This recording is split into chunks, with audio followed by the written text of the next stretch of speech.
Arcachon est une commune du sud-ouest de la France. Elle est une des principales stations balnéaires historiques de la côte atlantique française. La cité voit le jour au XIXe siècle, alors que la vogue des bains de mer dont on a découvert les propriétés curatives connaît un grand développement. En quelques décennies, les dunes autrefois vierges sont loties.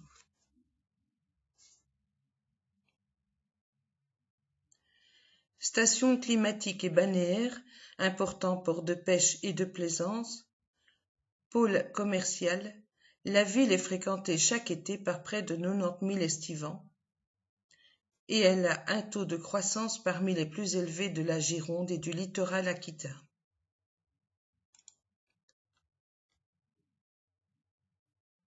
Dans le centre-ville d'Arcachon, nous y trouvons la partie urbaine, c'est-à-dire les hôtels, les cafés, les restaurants, les commerces, mais également l'hôtel de ville, le marché couvert et certaines administrations.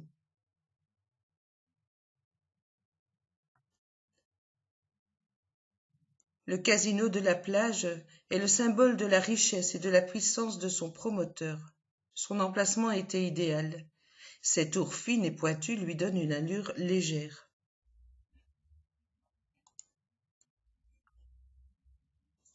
Le sanctuaire de Notre-Dame d'Arcachon a été fondé par un franciscain, le père Thomas. Il vint en France où il fit des tournées apostoliques, prêchant avec une ardeur enflammée et une éloquence entraînante. Afin de se reposer de ses travaux et des épreuves qui l'avaient accablé, le bienheureux se retire pendant plusieurs années dans la solitude de la forêt d'Arcachon. Un jour, qu'il était au bord de la mer, il vit 2 vaisseaux désemparés au milieu d'une furieuse tempête et prêts à sombrer dans les brisants. Le pieux solitaire se jeta alors à genoux, traça sur le sable le signe de la croix et invoqua Dieu pour tous ces infortunés marins. Sa prière fut exaucée. La mer se calma et les 2 navires purent regagner le large. Ils étaient sauvés. Le serviteur de Dieu était encore sur le rivage, bénissant le ciel de la grâce obtenue, quand il aperçoit une statue de la Vierge Marie que les flots viennent de déposer à ses pieds. C'est la statue de la Vierge que l'on vénère aujourd'hui. Telle est l'histoire de l'origine du sanctuaire de Notre-Dame d'Arcachon. Dans l'église, une chapelle qu'on nomme chapelle des marins, vers laquelle affluent de toutes parts les pèlerinages et autour de laquelle s'élève la ville d'Arcachon, est très très jolie. Pendant la Révolution, cette chapelle ne fut pas aliénée. On ne toucha pas à la statue miraculeuse. Aujourd'hui, la chapelle des marins attire les regards des plus pieux visiteurs et les dispose à la prière par son atmosphère pleine de recueillement.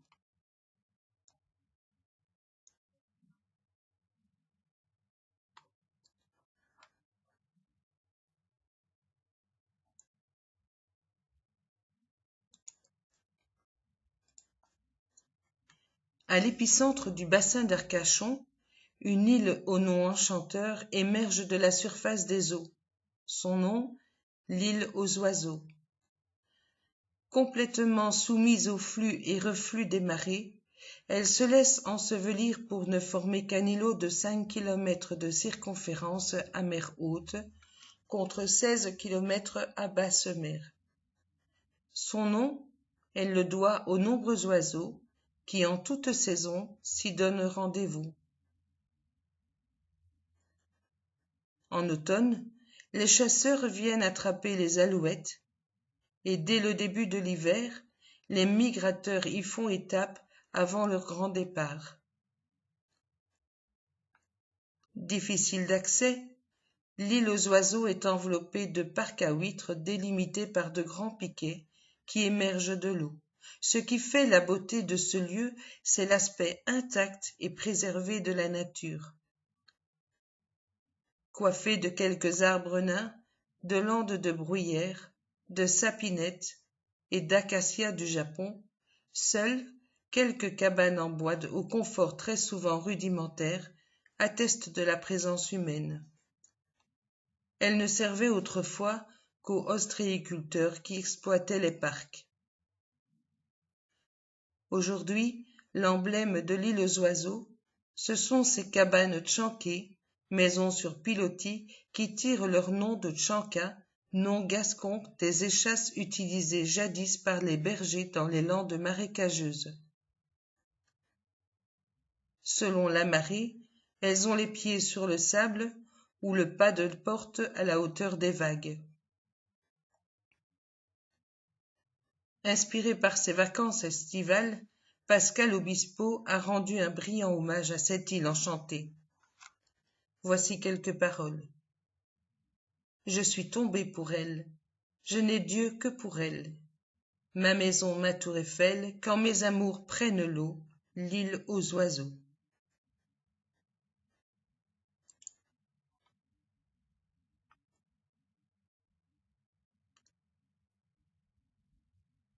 Voici quelques vues du bateau, du port de Plaisance, d'Arcachon.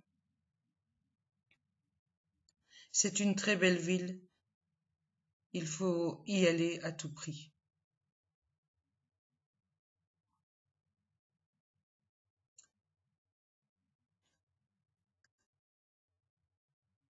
La Teste de Buch regroupe 25 000 personnes. Elle fait partie intégrante de la communauté d'agglomération du bassin d'Arcachon Sud. Autrefois liée à Arcachon, qui prit son indépendance en 1857, la commune de la Teste de Buch devait sa pérennité économique à l'exploitation de la forêt. Depuis le XIXe siècle, c'est le tourisme et l'ostréiculture qui ont pris le relais. La Teste de Buch est un site privilégié pour des touristes du monde entier en raison de sa richesse patrimoniale. La dune du Pilate, l'île aux oiseaux, le lac de Cazaux ou l'église Saint-Vincent séduisent tous les gens de passage.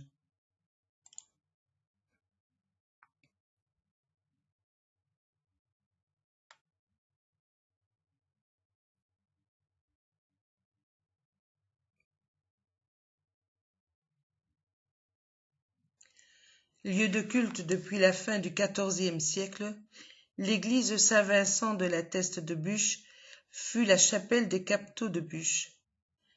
Avant de devenir une église paroissiale, elle a subi au fil des siècles de nombreux agrandissements et modifications. La partie originelle, que l'on suppose être l'ancienne chapelle du château, occupe environ le tiers de l'édifice actuel. Le clocher, qui a été reconstruit en 1833 après sa destruction par la foudre, est entouré de deux constructions qui habitent la chapelle des morts et les fonts baptismaux. L'église Saint-Vincent abrite de nombreux objets classés ou inscrits à l'inventaire supplémentaire des monuments historiques.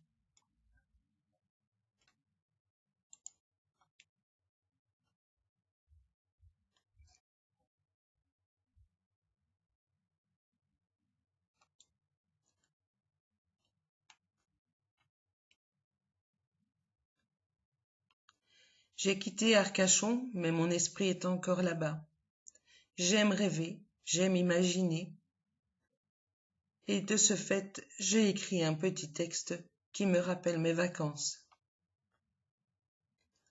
Marcher les pieds dans l'eau, le long de la plage de sable fin, marcher et regarder les bateaux voguant sur une mer sans fin, admirer les beaux coquillages se reposant sur cette plage. Mon imagination vagabonde quand soudain mon regard tombe sur une petite étoile de mer perdue dans ce vaste univers. Elle me regarde, elle me sourit. D'un simple regard entre nous, tout est dit.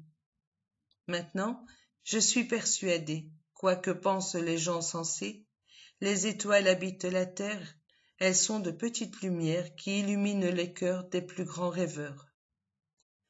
Au coin de l'œil une larme perle, mais le cœur dans les nuages, je laisse cette étoile de mer toute belle pour reprendre le cours de mon voyage. Elle restera à jamais gravée dans ma mémoire, et je vivrai dans l'espoir de la revoir.